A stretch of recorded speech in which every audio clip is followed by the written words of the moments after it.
Saya mau masuk ke dalam kontestasi Pilpres, karena tadi kita sudah bicara soal pencapaian Anda di DKI, kemudian kasus, hubungan Anda dengan kekuasaan, ini yang paling penting masa depan, kontestasi Pilpres, karena menatap masa depan. Terus terang kami wartawan kaget Pak, karena tidak ada angin, tidak ada hujan, kemudian kami dapat informasi bahwa Partai Nasdem akan mendeklarasikan Anda menjadi bakal calon presiden tanggal 3 Oktober. Kenapa kemudian berubah dan mendadak sekali, Pak Anies? Mungkin harus dijawabnya sama Nasdem ya, bukan sama saya ya. Saya kan pengantinnya Pak Anies. Iya, saya kan proses pengambilan keputusan itu ada di dalam partai.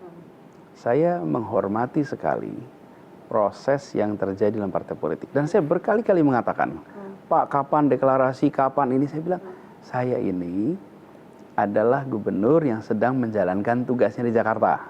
Proses politik biarkan berjalan oleh partai. Nah, Partai Nasdem dengan segala macam pertimbangannya memutuskan langkah sekarang. Dan saya sampaikan bahwa dengan rendah hati, dengan rasa hormat, saya sampaikan bismillah, insya Allah amanat ini saya terima dan saya siap jalankan. Tetapi detail prosesnya dan lain-lain itu proses internal dalam partai. Dan mereka mengabarkan saya ketika sudah keputusannya final, bukan? Anda kabarnya baru tahu hari Minggu, tanggal 2 Oktober, siang Anda datang ke DPP Partai Nasdem Gondang Dia dan bertemu dengan Pak Surya hanya setengah jam saja.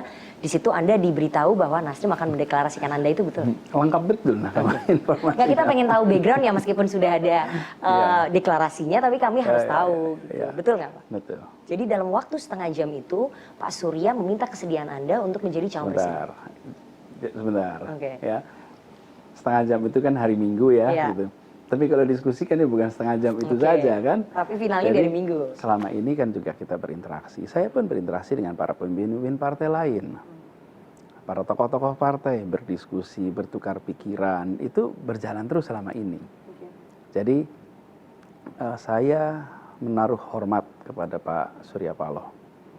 Karena beliau secara konsisten memilih berani untuk mengataskan kepentingan negara, kepentingan republik di atas kepentingan lain-lain. Bagaimana beliau memberikan ruang kepada anak-anak bangsa siapapun, dari manapun. Dan itu bukan hanya kejadian sekarang. Cobalah lihat pemilihan gubernur di mana-mana, pemilihan bupati di mana-mana. Itu sikap dari Pak Surya Paloh itu adalah sikap siapa yang baik, yuk didukung, beliau yang membiayai. Banyak contoh kasusnya, Nana juga dengar pasti kasus-kasus itu. Jadi sikap inilah yang kemudian beliau bawa ketika menghadapi situasi menjelang 24. Jadi saya merasa terhormat dan saya juga sampaikan rasa hormat saya pada Pak Surya Paloh karena beliau konsisten di dalam mengedepankan prinsip kenegarawanan, prinsip kebangsaan, prinsip kesetaraan di dalam mengambil keputusan-keputusan. Mempercepat deklarasi Anda sebagai bakal calon presiden itu adalah bentuk perisai Partai Nasdem karena berkejaran waktu dengan KPK, dengan kasus yang sedang ditangani di KPK, kasus Formula E. Memang betul seperti itu Pak Anies? Saya rasa pertimbangannya lebih kepada waktu saja ya. Toh mereka sudah menetapkan 3 nama sejak bulan Juni. Jadi gini nah, kalau misalnya penetapan nama itu baru minggu lalu, terus minggu ini ditetapkan 1 nama, mungkin itu prematur. Tapi ini sudah ditetapkan sejak bulan Juni ada 3 nama, lalu berujung kepada 1, itu bagian dari proses menurut saya wajar. Anda sudah telepon ataupun berkomunikasi dengan Demokrat dan juga PKS sebelum Anda kemudian menerima pinangan dari Partai Nasdem? Kan begini, percakapan itu jalan terus dengan semuanya. Jadi, dan setahu saya, Partai Nasdem juga berkomunikasi kok dengan semuanya. Tidak ada yang tidak tahu. Istilahnya itu symmetric information, kesetaraan informasi. Jadi partai-partai yang tahu. Dan tiap-tiap partai punya mekanismenya. Karena itu kita hormati mekanisme tiap-tiap partai di dalam mengambil keputusan final untuk hal yang sangat besar. Sosok cawapres yang Anda inginkan nanti seperti apa sih, Pak Anies? Saya pikir habis tanggal 16 Oktober aja ya. Itu Belum ada pandangan? sebenarnya Sosoknya begini, seperti apa? Kalau saya bayangkan ya, seperti yang kemarin tugas di Jakarta juga, adalah orang yang bisa bekerja bersama dengan baik, saling topang, saling isi, dan menjadi mitra dalam arti yang sesungguhnya. Saya harus duduk untuk mereview lagi, melihat apa saja yang menjadi bahan-bahan pertimbangan, dan walaupun oleh Pak Surya Paloh, oleh Nasdem disampaikan bahwa urusan penentuan diserahkan sepenuhnya kepada capres. Anda percaya nggak bahwa partai nggak akan cawe-cawe soal nama cawapres yang akan dipilih begitu? Menurut saya adalah hak dari partai-partai politik untuk mengusulkan nama.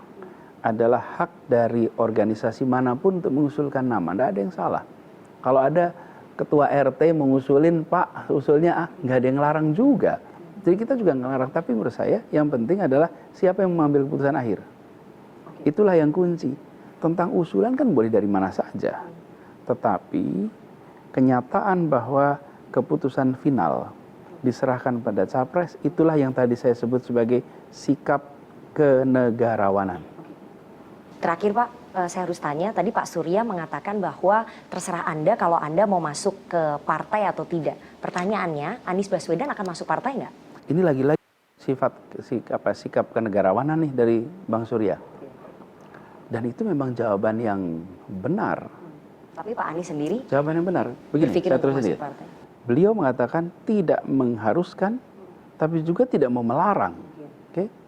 Kan ada yang bilang gini, saya tidak meminta untuk masuk, saya tidak mengharuskan untuk masuk. Oke?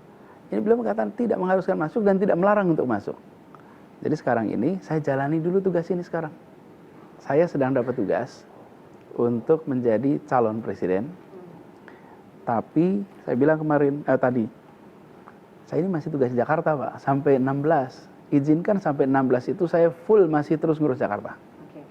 Tidak saya berpikir tentang cawapres, tidak berpikir tentang partai-partai yang lain, tidak. Nanti aja dulu. Izinkan saya tetap fokus di Jakarta. Dan deal, oke.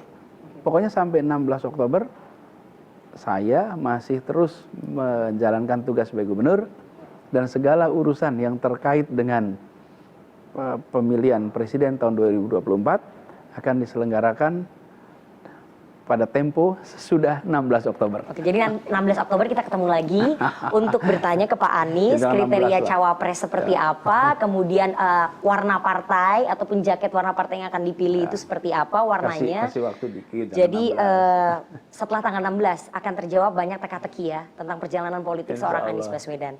Terima kasih Pak Anies Baswedan, Gubernur DKI Jakarta sudah menjawab banyak sekali pertanyaan yang ada di publik yang sudah kita suarakan.